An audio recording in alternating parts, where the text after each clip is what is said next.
Alam nyo ba yun yung bata sa gwardiya? Oo. Anong masasabi mo doon? Anong masasabi mo doon? Doon sa bata? Sa bata, nandito ko pala eh. Ha? Ikaw pala yan. Sa bata at sa gwardiya. Gago to. Oo, sige. Siguro para sa akin, mali Sa side- yung ginawa ng gwardiya. Sa side muna ng gwardiya. Sa side ng gwardiya, Para hindi natin sabihin na one-sided, kailangan side ng gwardiya. Anong masasabi mo?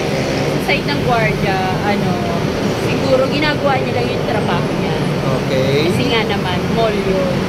Diba? Ano ang mali ng gwardiya doon? Ha? Ano naman yung mali na nagawa ng gwardiya doon? Sinipa niya yung bata eh. Tapos yung Diba? balaklak, inano. Oo. Doon naman sa side ng bata, ano yung ginagawa ng bata? Yung sa pagtitinda ng sampagita. Para sa pagpaaral niya, no? Actually, bawal yun eh. Nag-aaral naman pala talaga siya. Oo. Bawal naman talaga na... So bawal din, so parehas may mali. Ang guard sa yung bata. Hindi. Hindi yung bata. Yung bata hindi naman siya mali. Yung magulang na lang ang may mali. Yung magulang na lang ang may mali. Yung bata ang mali kasi minor, hindi dapat nagtitinda yun kasi Oo. nag-aaral. Bawal pa yun. Pero ang pinaanggood na nangyari, kawawa yung gwardiya kasi si Sante na siya. Nawala siya ng trabaho. Nawala ng trabaho. Tapos yung batang makulit, nag-trending pa. Actually, hindi na siya bata eh. Nag-trending pa, tinulungan pa ni Rosmar. Alin? Ni Rosmar, tinulungan. Pero hinahanap din ni Rosmar yung guard para tulungan din. So overall talaga yung magulang. Oo, yung nanay ng bata ang mali. Oo. Hindi dapat nagtitinda, ganun nag-aaral yung bata. Tama, tama. Kawawa yung gwardiya, may pamilya, may anak, nawala ng trabaho. Tama, may naghihintay din sa bahay. Correct. Parehas nawalan, pero panalo pa rin yung Bata. kasi maraming tumulong sa kanya. Ay, dapat hindi ganun. Dapat naging Oo. fair din sila.